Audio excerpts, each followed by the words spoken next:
السلام علیکم ورحمۃ اللہ وبرکاتہ۔ بسم اللہ الرحمن الرحیم۔ معزز دوستو، حضرت داؤد علیہ السلام کی قوم بندر کیوں بنی؟ انہوں نے اللہ رب العزت کے کون سے حکم کی نافرمانی کی تھی؟ کیا دنیا میں موجود تمام بندر اسی قوم کی نسل سے ہیں؟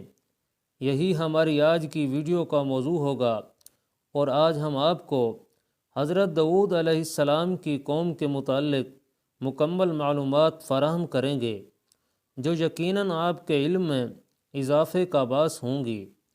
مگر ویڈیو میں آگے بڑھنے سے پہلے اگر آپ ہمارے چینل پر نئے ہیں تو برائے مہربانی ہمارا چینل info8 شعیب سبسکرائب کریں، جہاں آپ کو بالخصوص اسلامک ہسٹری اور بالعموم دنیا بھر کی منفرد معلومات پر مبنی ویڈیوز ملتی رہیں گی۔ ناظرین، حضرت داؤد علیہ السلام اللہ رب العزت کے برگزیدہ نبی اور رسول تھے، اور اللہ رب العزت نے آپ علیہ السلام کو بادشاہت بھی عطا کی تھی۔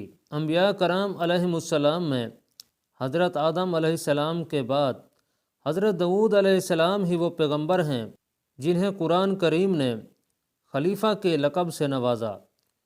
قرآن کریم کی سورہ بنی اسرائیل میں ارشاد ہے، اور ہم نے بعض پیغمبروں کو بعض پر فضیلت بخشی اور داؤد کو زبور عنایت کی۔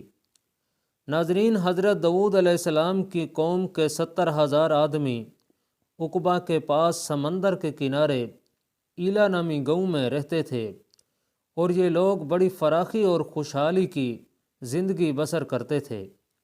اللہ رب العزت نے انہیں بے شمار نعمتوں سے نواز رکھا تھا، اور یہ لوگ خدا کی عبادت سے غافل ہو گئے۔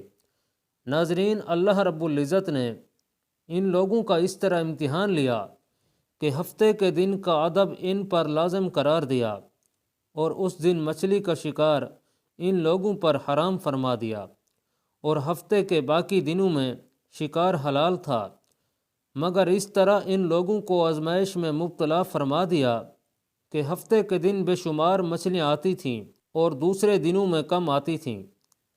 تو شیطان نے ان لوگوں کو یہ ہیلا بہانہ بتا دیا کہ سمندر سے کچھ نالیاں نکال کر خشکی میں چند حوض بنا لو، اور ہفتے کے دن جب ان نالیوں کے ذریعے مچھلیاں حوض میں آ جائیں تو نالیوں کا منہ بند کر دو، اور اس دن شکار نہ کرو، بلکہ دوسرے دن ان مچھلیوں کو آسانی سے پکڑ لو۔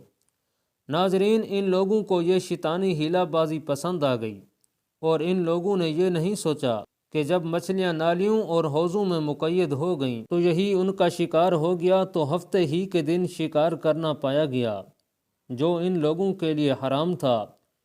اس موقع پر ان یہودیوں کے 3 گروہ ہو گئے۔ ناظرین، کچھ لوگ ایسے تھے جو اس شکار کے شیطانی ہیلا سے منع کرتے تھے اور ناراض و بیزار ہو کر شکار سے باز رہے، جبکہ دوسرے گروہ کے لوگ اس کام کو دل سے برا جان کر خاموش تھے، مگر دوسروں کو منع نہیں کرتے تھے، بلکہ منع کرنے والوں سے یہ کہتے تھے کہ تم لوگ ایسی قوم کو کیوں نصیحت کرتے ہو جنہیں اللہ تبارک و تعالی ہلاک کرنے والا یا سخت سزا دینے والا ہے۔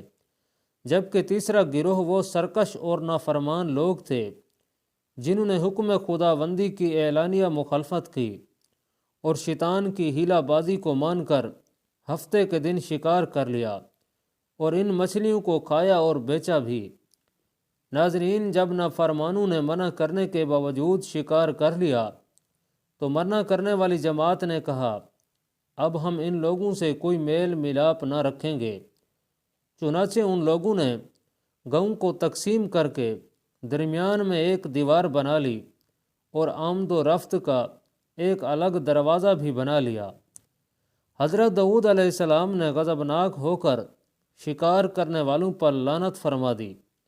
اس کا اثر یہ ہوا کہ ایک دن خطا کاروں میں سے کوئی بھی باہر نہیں نکلا، تو انہیں دیکھنے کے لیے کچھ لوگ دیوار پر چڑھ گئے، تو کیا دیکھتے ہیں کہ وہ سب کے سب بندروں کی صورت میں مسخ ہو گئے ہیں۔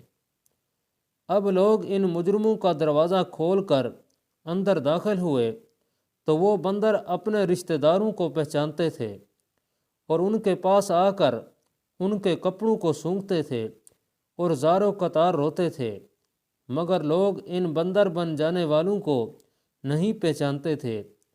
ان بندر بن جانے والوں کی تعداد تاریخ میں 12,000 لکھی ہوئی ہے۔ یہ سب 3 دن تک زندہ رہے اور اس درمیان میں کچھ بھی کھا پی نہ سکے، بلکہ یوں ہی بھوکے پیاسے سب کے سب ہلاک ہو گئے۔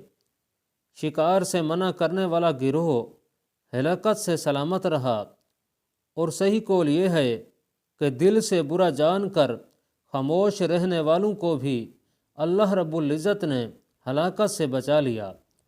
ناظرین، سورۃ البقرہ کی آیت نمبر 65 میں اللہ سبحانہ و تعالی کا ارشاد پاک ہے، جس کا ترجمہ ہے، اور بے شک ضرور تمہیں معلوم ہے کہ وہ جنہوں نے ہفتہ میں سرکشی کی تو ہم نے ان سے فرمایا کہ ہو جاؤ بندر دھتکارے ہوئے۔ ناظرین، یہ مفصل واقعہ سورۃ الاعراف میں موجود ہے، جس سے معلوم ہوتا ہے کہ شیطانی ہیلہ بازیوں میں پڑھ کر اللہ سبحانہ و تعالیٰ کے احکامات کی نافرمانیوں کا انجام کتنا برا اور کس قدر خطرناک ہوتا ہے، اور خدا کے نبی جن بد نصیبوں پر لعنت فرما دیں وہ کیسے ہولناک عذاب الہی میں گرفتار ہو کر دنیا سے نیست و نابود ہو کر عذاب نار میں گرفتار ہو جاتے ہیں اور دونوں جہانوں میں ذلیل و خوار ہو جاتے ہیں۔ ناظرین، اصحاب ایلہ کے اس دل دہلا دینے والے واقعہ میں ہر مسلمان کے لیے ایک بہت بڑی عبرتوں اور نصیحتوں کا سامان ہے۔ کاش اس واقعہ سے مسلمانوں کے قلوب میں خوف خداوندی کی لہر پیدا ہو جائے اور وہ اللہ رب العزت اور اس کے رسول صلی اللہ تعالی علیہ وآلہ وسلم کی نافرمانیوں سے منہ موڑ کر صراط مستقیم کی شاہراہ پر چل پڑیں اور دونوں جہانوں کی سربلندیوں سے سرفراز ہو کر اعزاز و اکرام کی سلطنت کے تاجدار بن جائیں۔ ناظرین، اب ایک انتہائی اہم سوال یہ ہے جو اکثر لوگوں کے ذہن میں ہوتا ہے، کیا اس وقت دنیا میں موجود تمام بندر اسی قوم کی نسل سے ہیں؟ تو اس کا جواب یہ ہے کہ حضرت عبداللہ بن مسعود رضی اللہ تعالیٰ عنہ سے صحیح مسلم میں منقول ہے کہ بعض لوگوں نے اپنے زمانے کے بندروں اور خنزیروں کے بارے میں حضور سرور کونین امام الانبیاء جناب محمد الرسول اللہ صلی اللہ تعالی علیہ وآلہ وسلم سے دریافت کیا کہ کیا یہ وہی مسخ شدہ شکلوں والے یہودی ہیں؟ آپ صلی اللہ تعالی علیہ وآلہ وسلم نے ارشاد پاک فرمایا، اللہ رب العزت جب کسی قوم میں مسخ صورت کا عذاب نازل فرماتے ہیں تو ان کی نسل نہیں چلتی، بلکہ چند روز میں ہلاک ہو کر ختم ہو جاتے ہیں۔